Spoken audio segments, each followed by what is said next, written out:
Hey, good morning. Hey, it's Chris Bruton, Bruce Crew Fishing. Hey, we're going to take a look today at the active target mount that I have. It's right here. It's a live scanner, and it's a real good mount. I just wanted to go over a few things, show some folks why I chose it, why I selected it, and what I like about it, and if there's anything I don't like about it. All right, stay tuned. All right, so here is the live scanner trolling motor mount that I have for my active target. It mounts externally from the trolling motor. As you can see, it's got a real sturdy bracket. It's about 1/4 inch thick or more, maybe. So it mounts with 2 bolts here, 2 bolts on this side, and it mounts, like I said, directly to the Ghost trolling motor. You can get this mount in a 47 or a 52 inch version. I opted for the 47 originally because I had a 47-inch trolling motor. In hindsight, I wish I got the 52 because what they want you to do is they want you to mount the head. Let me back up a little bit. Mount the head of this closer down to the shaft. Problem I found is that when you mount this closer down to the shaft, when this is deployed, you can't see the directional arrow on the front. So I had to extend mine further up above my Lowrance Ghost trolling motor so that I can see the directional arrow. Just so I can tell which direction it's traversing and everything. So what I did, since I had the 47 inch, I just simply took a piece of tubing, just some galvanized pipe. If you look in there, you may be able to see it. But I had to add about 7 inches to mine.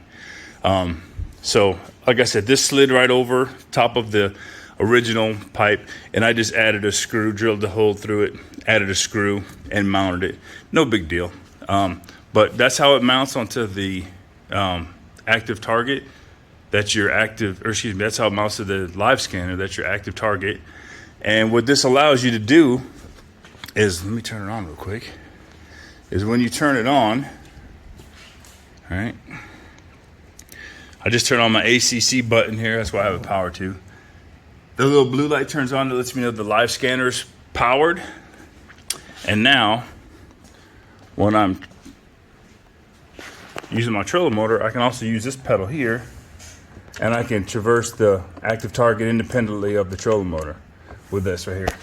So there's also a speed dial here where you can turn up your speed, make it go faster, slower. I like mine fairly slow, maybe like right in there. But this is a great unit. It's real cool because what they did with the mount is, say you bump something, you hit a stump, and I know guys are worried about that, and it knocks it off. No big deal. If you notice the scanner, the transducer is pointing down this way, but the indicator is still pointing to the left like it was before.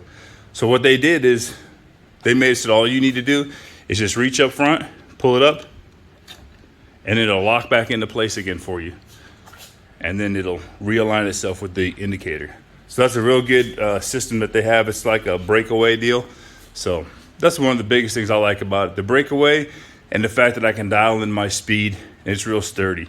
So it mounts easy with my, I know guys were talking about their boat covers and everything. My cover is a little bit, snug fitting, but I can still put my boat cover on there. Worst case scenario, I can always undo my active target here, unscrew it, and slide my pole out and put it down. But I don't have my cover on that much. It usually stays in the garage. So that's what it looks like from all angles. One other thing is, if you'll notice, this is angled this way, the mount. You can also mount this on the inside, so it's going this way. Problem I have is I have the 16 right here, Lowrance HDS Live 16, and the mount for, this is a precision sonar mount. It's real heavy duty. These mounts here are longer than the normal gimbal bracket that comes with the Lowrance.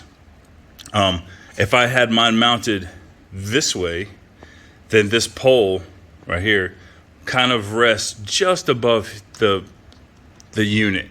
So again, in rough water, it might be hitting and everything. So I didn't want to deal with that. The other thing that I wanted it on the outside for, and let me go ahead and put this down real quick and I'll show you. All right, the other reason, like I was saying, that I wanted it on the left-hand side versus you know, on the left hand side pointing this way versus it pointing that way over the graph was because when I'm scanning, if I want to go to the left, I can scan this as far left as I want. Let me turn the speed up a little bit. Jeez. So I can go far left. So if you're thinking about where you're at on the boat, that's almost at I don't know, 7 o'clock position. And then I can scan this going back to the right. I can go back right. And it'll go all the way back around to about the, I don't know, 5 o'clock position. If I had mounted this, let me go over here. If I mounted this on the other side, two things will happen. It'll still rotate the same amount. However, the trolling motor itself would get in the way at a certain position going back to the left. So going back this way, you know, if I'm scanning back to the other direction it's pointing now, the shaft would interfere with the scanning at some point. So I opted to keep mine in the front. That way while I'm fishing, it's in the front of my Ghost. I can see the indicator well, and I can scan a full 270 degrees with no obstruction. And again, I had to put the pole on there because one of the things I found if I had the 47 inch was not only the fact that I couldn't see the indicator because it's below, you know, if I lower this down, it's down below the head of the Lowrance. So I couldn't see the indicator, but also, so I had to mount it up so I can see it. But when I do that, the active target actually is not in the water enough. So it'd be in the water. If I hit a wave or, you know, if it was windy out, it would come out of the water, go into the water, come out of the water, go into the water. So it would break up my picture on my HDS. So like I said, I just opted to put a little pole on there, extended it, no big deal. Makes it work fine. But that's the live scanner. I like it. If you're interested in it, check out their website. I'm not sponsored by them in any means. I just think it's a neat product, and you know, guys are out there interested in it. Hey, go for it. All right, guys. So that's the Live Scanner Elite. Just wanted to show you what it looks like, how it operates, what it actually does on the front of your boat, how it looks, and the options. Like I said, if you're gonna go get one and you got a 47-inch trolling motor, opt for the 52. It'll just be better for you in the long run. Allow you to keep that transducer in the water and allow you to still be able to see your indicator while you're fishing. So if you liked the video, hit thumbs up, like, subscribe. This is Chris Bruton, Brew Crew Fishing. See you next time. Peace!